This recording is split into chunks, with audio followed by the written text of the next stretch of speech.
Tonight we didn't play very well, and that started really at shoot around. For people that don't know, Duquesne has midterms right now, and as many people know, our kids have very challenging and difficult majors. So at shoot around today, you can see that their brains were fried, and I was concerned. And so we were still able to come away with a victory.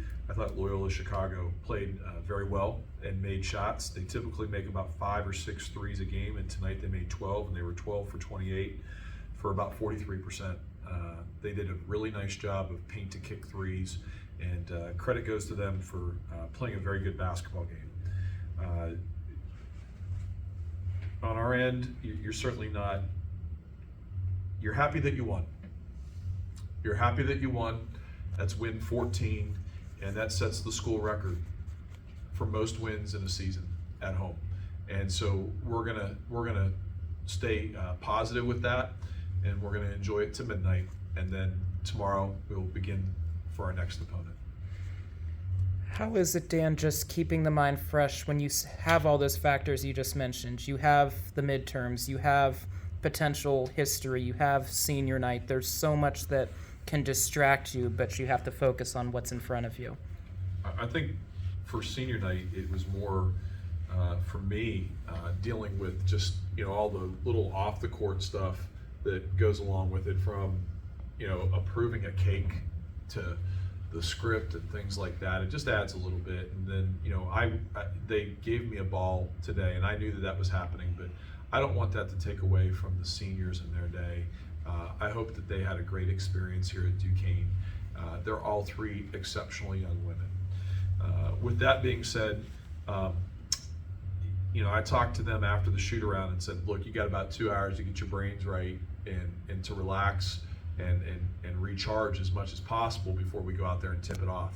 And we didn't have it in the first 2 quarters, but we found a way.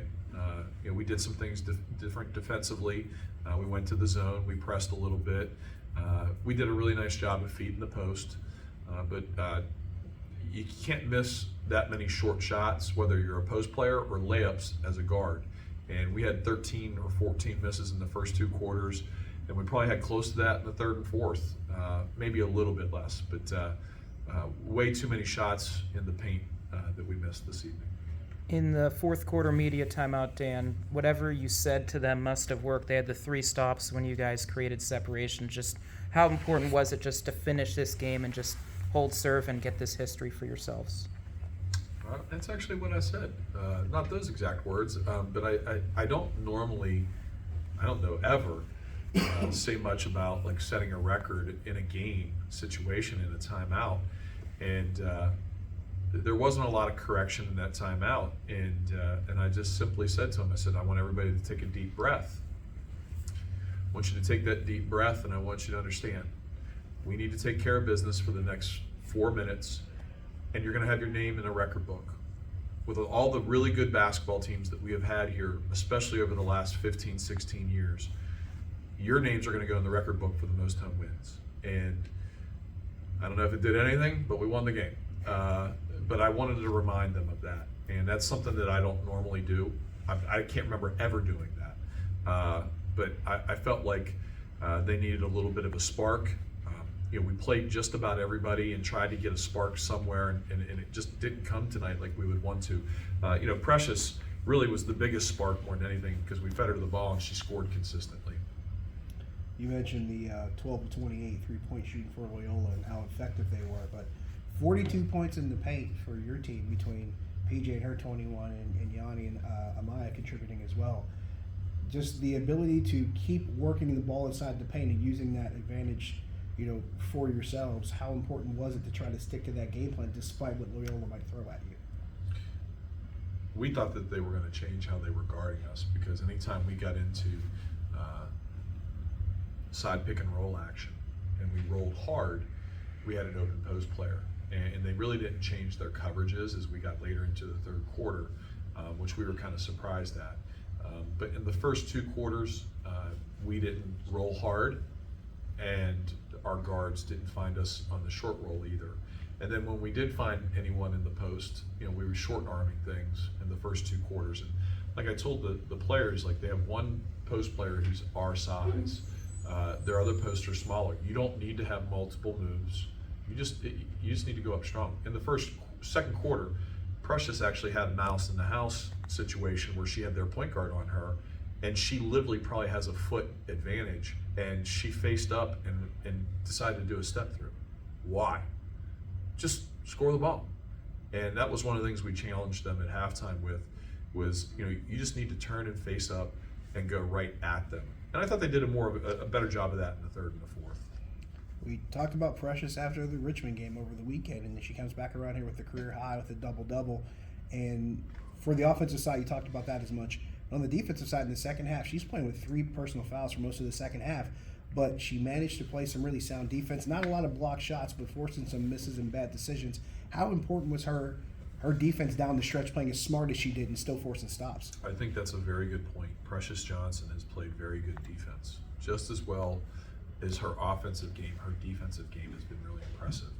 Last year, the big knock on her was always fouling, and she has done an excellent job of being disciplined and keeping her arms high. She's gotten more blocks and changing of shots with her disciplined approach to on-the-ball defense. I thought she was outstanding defending today, and that all that credit goes to Precious. She's the one that made that change, and it's really improved her game. And you know, she's I think she's an all-conference defensive player. I think, you know, she should be on the all-defensive team. We'll see if that happens. You know, we also think Megan should be there. You know, we won 3 of the quarters, and we held them to 14 points in each of those quarters, and we did that with not playing our best. So defensively, by far were we not perfect, but you know, we found that way to win and also guard fairly well. I has the same question for Precious and Amaya when they were in here. Your last 2 games, really tightly contested. You pull away in the fourth quarter. You win both, even though you got really good challenges from your opponent. What does it do for the confidence of this team, knowing you're closing the season on the road, first of all, but then going into the conference tournament, knowing that you can face challenges and still find ways to overcome adversity? I think that the kids will forget about this game by practice tomorrow at 5 p.m. And I really do believe that. They'll forget about the record, and they'll be dialed. We're still talking about a group that still has some really hard finals tomorrow. So it's going to be a sense of relief, midterms. It's going to be a sense of relief for them when they get to practice at 5 o'clock tomorrow, because midterms will be over. And so hopefully they'll play free, and they'll have their minds ready to learn a little bit, because St. Joe's is St. Joe's, and they're going to run a ton of different sets, and they're going to run flare screens at you, and they're a very good basketball team. And then we'll hone in and fine-tune our game plan on Friday, and then we'll tip it up on Saturday against a very good St. Joe's team. With the regular season coming to a close, just how important is it to go on a 3-game win streak? And then also looking forward, how do you think the Dukes match up against some of the better teams in the league, like UMass and Rhode Island?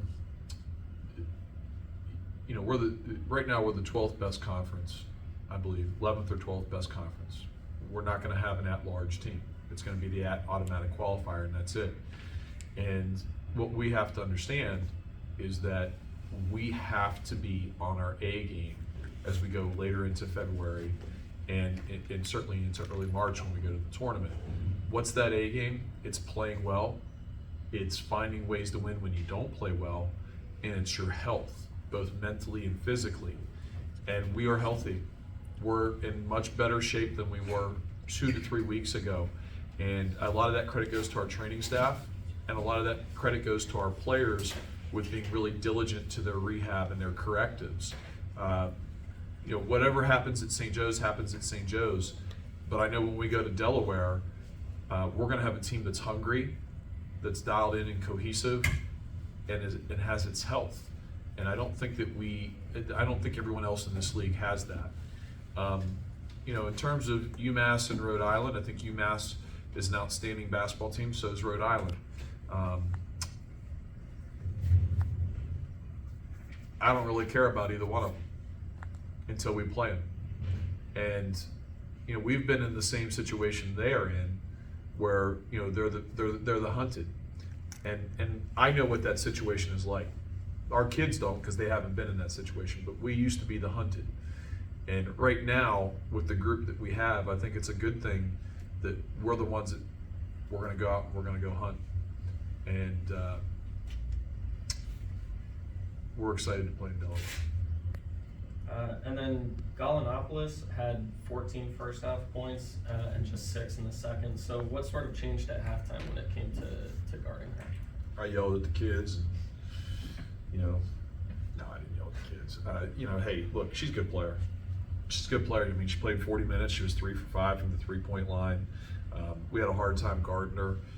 I think, we really tried to pressure them early, and we were over helping. In a sense, our game plan was similar to Richmond in that you had to guard your guard. You had to keep the person in front of you. And we did that without as much pressure against Richmond. We tried to pressure Loyola, and they were able to get in the lane and have paint to kick threes, especially in the first 2 quarters. We didn't see that as much in the third and the fourth. But number 12, and I don't know how to say her last name, and I apologize to her. She's a very good basketball player, very good athlete, beautiful stroke, good player, and she played a good game. And she did it not only against, she did it against Meg, she did it against Nay, she did it against Amaya Hamilton. That's probably the biggest reason why we had some success in the third and fourth quarter against her is we put Amaya on her, and Amaya, with her size and her length, affected her ability to get clean looks. Good shoes. Thank you. Thank you all for supporting women's basketball. Thank you for being here all year. See ya.